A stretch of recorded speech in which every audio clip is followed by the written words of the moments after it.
Alright, all you animator lowlives. We just got a new idea from the head. We want this. Now get on it! Oh, shit. How the hell am I supposed to do this? Maybe I'll do it this way. let me try doing a little bit of this. Oh, Jesus. It's just not working right. Alright, God. I'll look up a tutorial. Fuck. Hey guys, welcome back to my new tutorial. Basically, all you need to do is just create a gem and then apply this shader to it. Okay, thanks for watching. Bye-bye. Alright, I'll try that. Hey everybody, welcome back to another episode of How I Did That. Today we're going to be having a look at trying new things. So, first of all, let's have a look at where I started. This is a test scene that I made while trying to sort of figure it out, trying to get it to look the way that I want it to look. As you can see, it's somewhat similar to the final result. That is because at some point in the making of it, I changed it to look more correct before importing it to the new scene. But before, it did not look good. It still doesn't look good, actually. A large part of my testing was specifically about trying to get this to look like watercolor, and the main part that I was trying to do was to make shadows look more noisy. As you can tell by these crisp, hard lines, I did not figure out how to make the shadows look more noisy. But let's have a look at the very bizarre shader setup that I have, because it is probably a very bad way of setting up a shader. As you can see, here is a diffuse node at the leaves of the tree, rather than at the base where there is an emission node. Now, this is kind of an odd way of doing it, no doubt about that. But as you can see, I take the diffuse node and I turn it into a color. So that basically means that I'm taking the shader and baking in these shadows and all that into just a color that I can manipulate through other nodes. And my attempt to manipulate it was by adding some noise, multiplying. There was a lot of different tests that I did. Unfortunately, I did not save a lot of the tests that I did. This scene was just something that I made before actually having any idea of what the final result would look like. So that's why it's taking place in an outdoor setting. I didn't have any ideas of what the plot would be, just I wanted to try out a new style. Here in the compositing node, I was following a tutorial on how to follow a watercolor sort of render. And it's actually by following this tutorial that I realized that following tutorials doesn't actually mean that your final product will turn out the way that you wanted. And also it just crashed a lot. I will go into more depth in the actual finished project. Alright, here we are in the actual scene. As you can see, everything looks quite different from the initial prototype. Less noise, more Voronoi. Let's come into the shading. This is still a similar setup. As you can see, I plug a noise with a color ramp into the diffuse to set it up to get a bit more distortion on the colors right away up front. Yeah, we're looking at the blue carpet, so let's switch to the blue. As you can see, I plug in some noise into a color ramp before plugging it into the diffuse to sort of give it a bit more visual noise before converting it to RGB to further noise it up.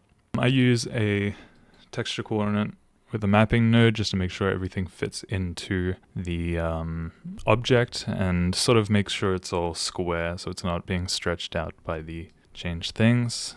Change it to RGB, and then I split outwards and I have a regular color ramp that's for the color, and then I also have an ambient occlusion because I felt that without it the edges just sort of appear, and I thought that would it sort of detracts from the actual style when it's just a hard edge without any smoothing into it, and it just makes the sort of look a bit more dynamic. See, it's got color ramp, so it makes it a lot more brighter, which is why it looks so different. So originally I used a Voronoi because you guys know me, I like my pixel art look, and I did that and I thought this is just not looking good because, you know, watercolor is not defined by hard edges. So I added the randomization back in and it looks a lot better because they're sort of like brush strokes. Yep, there's just some multiply nodes to mix it all together, back together, and then the emission, because I'm rendering in Eevee, emission doesn't affect other objects nearby, so it's all just like that. If this is on cycles, it's all just pure bright with very little definition. It still does look good, but it's just not as distinct as Eevee, where the shadows are only cast by light sources instead of other objects. While we're still in the background, let's have a look at my spaghetti compositing node, compositing setup. Whoa, hello. Who's that cute girl down there? There we go. We begin and we come out. As you can see, I have this set up to be the background. I have different render layers, and I'll get into that later. But we come out, the image is split. We'll focus on the top path first. So we're multiplying some noise with a nice color spectrum of cold shadows to bright highlights on a nice aesthetic basis, whatever you want to call that. And just multiply that together. Then we add some very, very minute amount of distortion. This is a watercolor tutorial that I followed. I will link it in the description because they actually go into more detail about it, I think. If I recall, it was just the guy pointing at everything like what I'm doing now, but I'll still link it down below. And then we come up to the Kurihara nodes. These are sort of like distortion, but they keep in mind the edges of the color. As you can see, it applies smooth filter that preserves edges, stylized and painterly effects. How nice is it that when I highlight over the thing, it tells me what it is. And then we add some more distortion, sharpening, and all of that, mix it together. You have the node that adds a small amount of distortion and one that adds a lot of distortion. Mix them together to make it a bit more painterly, and then we have the displace, which we'll come backwards for. Over here, I have a generic paper texture, and then one that is a more sort of distorted paper. As if it's been like crumbled or something, and then this one is just a more regular sort of default player. What the hell? And then we mix that together at a very small amount, but here it's just distortion. This is an overlay to make the paper look like it's on paper. We'll come back. Will we come back? Yeah, let's have a look at what this is. These are dilute and erode. So this one expands, this one reduces the outlines, whatever you want to call them, of everything. Subtract them apart, and then that makes them white. And then when you invert it makes it black, so that sort of makes it look like it is outlines for the distinct areas. Yep, we created outlines. So we take that picture, we add it to paper, and then here we have the alpha over, which is not used at all. So if we just plug this in like that, as you can see, when I render out this scene and then it composites, because there are different render layers, the foreground character, who is not affected by all of the compositing of the watercolor, he is removed. And then we have this nice watercolored scene. As you can see when we zoom in, there's a bit of a outline around the individual quote-unquote brush strokes, and there is the paper-looking texture, and it looks really nice. So we'll come back out, and then now let's have a look at our friend on the different layer. Look at their outlines. the way that they're composited. So yeah, don't mind these. These two nodes at the top. Those were for early in production testing, didn't end up keeping it. So here we have the foreground. As you can see, the foreground is the character and then an icosphere that just acts as a green screen. Or a blue screen, since this guy is green. And then here we have those same dilute and erode nodes, which add a outline because we invert the color and then we add a color ramp that really shrinks down the amount of gray, because without this, it will just be sort of aliased lines, which I don't like. I'm a big fan of hard pixels, hard edges, yada yada. So, with the character being all flat shaded, let's have a look at the character's material. As you can see, we have a principled BSDF for some reason. Okay, we have a principled BSDF, which is full roughness, obviously.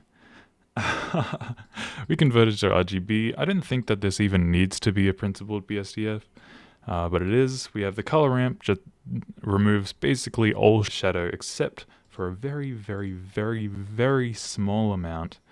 And then we mix that shading with the color that we want the character to be. And then adjust the hue, saturation, and value. Makes that nice. So it's basically a solid color, but with a very small amount of shading. If we actually come in and look, it's a very, very minor amount of shading. You can't see the point where you can't even see it. So it doesn't even matter. Let's have a look when we render it now to see what that particular thing looks like. We have the outline applied. I don't know why it's... Oh, because it's... I made some changes for the pink character, so this was blue before. So now let's render it out. Bam, we have the outline around the character. This is a different thickness. Let me change the thickness real quick. Depending on the distance of the character from the lens. Since the character's far away, we want the lines to be smaller, so it's set to 1. And we have the outline of the character set up now. That's how that works. Did I explain that well at all? Probably not. I did the mouth with just a regular teeth shape with the white underneath, so that when he talks, blah blah blah. It's not white underneath, it's black. This was something interesting I tried to do. I made a material that's only viewable from the back, so that when you would view the nose or something from the side, you would have a bit of definition around it. Which basically was invisible in the actual thing. The color is different because I made the other character, and they were pink, of course. It's only visible because the character's nose tip is very thin. And to make sure everything's synced up, used this little speaker, and just to make sure it all fit well, the volume min and max are the same. So no matter where you are distance-wise, it's always going to sound the same. This is just a little thing I drew, and then to make it fit in nice, I added just some very simple screening. Easy as. I recorded myself just messing around in Blender to fill in this part. So yeah, that's the new art style. Let me guys know what you think. Which art style is your favorite with the ever-growing hand of styles that I'm accumulating. Yeah. Thank you for watching. And bye-bye.